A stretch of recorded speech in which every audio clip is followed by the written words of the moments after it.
who believed in what this government promised them before the last election. They had hope that change would come. They placed their faith in the BJP because they were told that 2 crore jobs were going to be provided to them every single year. ഞാൻ കണ്ടുമുട്ടുന്ന ജോലി ആഗ്രഹിക്കുന്ന ആൺകുട്ടികളും പെൺകുട്ടികളും അവരുടെ വിശ്വാസം BJPയിൽ അർപ്പിച്ചതാണ്. അവർ വിചാരിച്ചു അവർക്ക് ജോലി കിട്ടുമെന്ന്. കാരണം അവർക്ക് ഓരോരുത്തർക്കും 2 കോടി തൊഴിലവസരങ്ങളാണ് ഓരോ വർഷവും BJP ഗവൺമെന്റ് വാഗ്ദാനം ചെയ്തിരുന്നത്. They were told that great progress was going to take place, that the GDP would increase. അവർക്ക് ഗവൺമെന്റ് നൽകിയ വാഗ്ദാനം ഇതാണ്: ഈ രാജ്യത്ത് വലിയ രീതിയിലുള്ള വികസനവും പുരോഗതിയും നടക്കാൻ പോകുന്നു, നമ്മുടെ ആഭ്യന്തര വളർച്ച, ആഭ്യന്തര വരുമാനം വർദ്ധിക്കാൻ പോകുന്നു. ഇതാണ് ഈ രാജ്യത്തെ ചെറുപ്പക്കാരായ പെൺകുട്ടികൾക്കും ആൺകുട്ടികൾക്കും നമ്മുടെ ഇവിടുത്തെ ഗവൺമെന്റ് നൽകിയ വാഗ്ദാനം. That development and progress would be accelerated like never before. മുമ്പൊന്നും ഉണ്ടായിട്ടില്ലാത്ത വിധത്തിൽ BJP ഗവൺമെന്റ് അധികാരത്തിൽ വന്നാൽ ഇവിടെ വികസനവും പുരോഗതിയും നടത്തും എന്ന വാഗ്ദാനമാണ് അവർ ഈ രാജ്യത്തെ യുവജനതയ്ക്ക് നൽകിയത്. And yet, in the last 5 years, having made all these big promises, what did we see? We saw absolutely nothing on the side of delivery. 2% of the GDP of this country has reduced. 50 lakh jobs have been lost. There are no new jobs for the unemployed. Farmers are in pain. Women feel insecure. There is nothing provided for their security, for their empowerment. എന്നാൽ കഴിഞ്ഞ 5 വർഷം ഇത്രയും വലിയ വാഗ്ദാനങ്ങൾ നൽകിയ ശേഷം ഈ രാജ്യത്ത് എന്താണ് നടന്നത്? ജനങ്ങൾക്ക് ഇത്രയും വാഗ്ദാനങ്ങൾ നൽകിയ അധികാരത്തിലേറിയ ഗവൺമെന്റ് അവർ നൽകിയ വാഗ്ദാനങ്ങളിൽ ഒന്നുപോലും പാലിച്ചിട്ടില്ല. ഇവിടെ ഒരു കാര്യവും രാജ്യത്തിന്റെ പുരോഗതിക്ക് വേണ്ടി നടന്നിട്ടില്ല. കർഷകർ കടക്കണിയിലാണ്, സ്ത്രീകൾക്ക് ബുദ്ധിമുട്ട് അനുഭവിക്കുന്നു. ഇങ്ങനെയുള്ള ഒരു സാഹചര്യമാണ് നമ്മുടെ രാജ്യത്ത് നടന്നുകൊണ്ടിരിക്കുന്നത്. So this is a reality that all of you are facing. ഇതാണ് നിങ്ങൾ ഓരോരുത്തരും നേരിടുന്ന യാഥാർത്ഥ്യം. It is not just the reality of my sisters and brothers in Wayanad, but it is the reality that most people in India are facing, whether we are in Uttar Pradesh, whether we are in the north, in the south, in the northeast, in the west. നേരത്തെ പറഞ്ഞതുപോലെ ഈ രാജ്യത്ത് 2 കോടി തൊഴിലവസരങ്ങൾ വാഗ്ദാനം ചെയ്യുമ്പോൾ 50,000 ലക്ഷക്കണക്കിന് തൊഴിലവസരങ്ങളാണ് നഷ്ടപ്പെട്ടുകൊണ്ടിരിക്കുന്നത്. ഈ യാഥാർത്ഥ്യം വയനാട്ടിലെ എൻ്റെ സഹോദരന്മാർ മാത്രം നേരിടുന്ന യാഥാർത്ഥ്യമല്ല.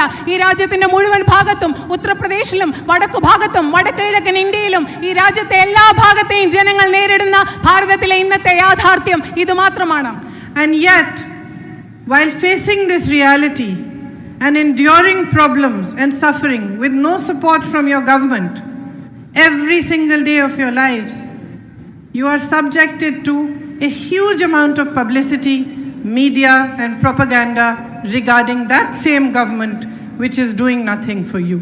ഇങ്ങനെ ഒരു സാഹചര്യത്തിൽ, തൊഴിലവസരങ്ങളില്ലാത്ത ജനങ്ങളെല്ലാം ദുരിതത്തിലായ ഒരു സാഹചര്യത്തിൽ ഇങ്ങനെ ഒരു യാഥാർത്ഥ്യം ഈ രാജ്യത്തെ മുഴുവൻ ജനങ്ങളെ നേരിട്ടുകൊണ്ടിരിക്കുമ്പോൾ എല്ലാ ദിവസവും നിങ്ങളുടെ മുൻപിൽ പ്രചാരണവുമായി ഗവൺമെന്റ് എത്തും. ഞങ്ങൾ ഇത്രയധികം കാര്യങ്ങൾ ചെയ്തിരിക്കുന്നു എന്ന പ്രചാരണവുമായി, പൊള്ളയായ പ്രചാരണവുമായി ഗവൺമെന്റ് എത്തിക്കൊണ്ടിരിക്കുന്ന ഒരു യാഥാർത്ഥ്യമാണ് നിങ്ങൾ ഇന്ന് കണ്ടുകൊണ്ടിരിക്കുന്നത്.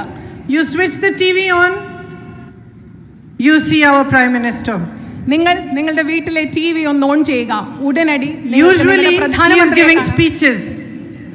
സാധാരണ നിങ്ങൾ എപ്പോൾ TV ഓൺ ചെയ്താലും നിങ്ങൾക്ക് നമ്മുടെ പ്രധാനമന്ത്രിയെ വലിയ വലിയ സംഭാഷണങ്ങളും പ്രസംഗങ്ങളും നൽകുന്നത് പ്രധാനമന്ത്രി നിങ്ങൾക്ക് കാണാൻ സാധിക്കും. That is of course during election time.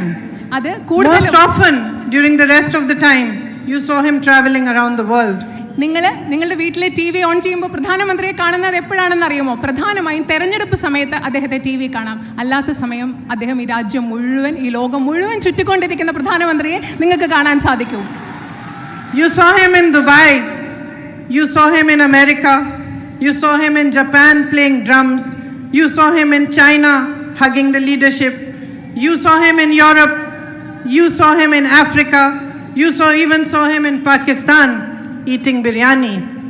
അദ്ദേഹത്തെ നിങ്ങൾ ദുബായിൽ കണ്ടു, അമേരിക്കയിൽ കണ്ടു, ജപ്പാനിൽ ഡ്രം കളിക്കുന്നത് കണ്ടു, ചെണ്ടകൊട്ടി ജപ്പാനിൽ ഇരിക്കുന്നത് കണ്ടു, ചൈനയിൽ നിങ്ങൾ കണ്ടു, യൂറോപ്പിൽ കണ്ടു, പാകിസ്ഥാനിൽ പോയി ബിരിയാണി കഴിക്കുന്നതും നിങ്ങൾ കണ്ടു. But my sisters and brothers of Wayanad, when have you ever seen him with the people of our country? ഞാൻ നിങ്ങളോട് ഒരു കാര്യം ചോദിക്കട്ടെ, എൻ്റെ വയനാട്ടിലെ സഹോദരി സഹോദരന്മാരെ, ഇങ്ങനെ ഊരു ചുറ്റു നടക്കുന്ന ഈ പ്രധാനമന്ത്രിയെ നിങ്ങൾ ഒരിക്കലെങ്കിലും ഈ ഇന്ത്യയിലെ സാധാരണക്കാരായ ജനങ്ങളുടെ കൂടെ നിങ്ങൾ ഒരിക്കലെങ്കിലും കണ്ടിട്ടുണ്ടോ? When have you seen him amongst yourselves? Have you ever seen a picture of him hugging the family of any farmers? Have you ever seen a picture of him discussing anything with ladies who might be distressed with the situations that they are dealing with? Have you ever seen a picture of him amongst unemployed youth discussing what he is going to do for them? നിങ്ങൾ ഈ പറയുന്ന പ്രധാനമന്ത്രിയെ, ലോകം മുഴുവൻ സഞ്ചരിക്കുന്ന പ്രധാനമന്ത്രിയെ നിങ്ങളുടെ ഇടയ്ക്ക് എന്തെങ്കിലും കണ്ടിട്ടുണ്ടോ? ഈ രാജ്യത്തെ പാവപ്പെട്ട കർഷകരുടെ കൂടെ അവരെ I myself was shocked to find out that in the 5 years that he has represented the people of Varanasi, he has never been even once to anybody's home. He has never gone to any constituent's home to ask how they are faring, how is their life, and what their struggles are. ശരിക്കും ഞാൻ ഞെട്ടിപ്പോയി. അദ്ദേഹത്തിന്റെ വാരാണസി, പ്രധാനമന്ത്രി നരേന്ദ്രമോദിയുടെ മണ്ഡലമായ വാരാണസിയിൽ ചെന്നപ്പോൾ ഞാൻ അതിശയിച്ചു പോയി. ഈ 5 വർഷത്തിനിടയിൽ ഒരിക്കൽ പോലും തൻ്റെ നിയോജക മണ്ഡലത്തിലെ ഒരു വ്യക്തിയുടെ വീട്ടിൽ ചെന്ന് അദ്ദേഹം ചോദിച്ചിട്ടില്ല, നിങ്ങളുടെ പ്രശ്നം എന്താണ്, നിങ്ങൾ സുഖമായിട്ടിരിക്കുന്നു. ശരിക്കും ഇത് അറിഞ്ഞ് ഞാൻ ഞെട്ടിപ്പോവുകയാണ് ഉണ്ടായത്. So to my mind, something is very wrong in the way that he is doing politics, in the way that politics is running in this country. ശരിക്കും ഇതെല്ലാം ആലോചിക്കുമ്പോൾ എനിക്ക് വളരെ ആഴമായിട്ട് ഒരു കാര്യത്തെക്കുറിച്ച് പൂർണ്ണ ബോധ്യമുണ്ട്. പ്രധാനമന്ത്രി നരേന്ദ്രമോദി എങ്ങനെയാണ് രാഷ്ട്രീയം കൈകാര്യം ചെയ്യുന്നത്, അദ്ദേഹം രാഷ്ട്രീയത്തെ എങ്ങനെയാണ് സമീപിക്കുന്നത് എന്നതിൽ അടിസ്ഥാനപരമായ ഒരു തെറ്റുണ്ട്. ഈ രാജ്യത്ത് എങ്ങനെ രാഷ്ട്രീയം നടന്നുകൊണ്ട് പോകുന്നു എന്നതിലും അടിസ്ഥാനപരമായ ഒരു അധാർമികതയും തെറ്റുമുണ്ട് എന്നിതെല്ലാം കണ്ടുകൊണ്ട് ഞാൻ പൂർണ്ണമായി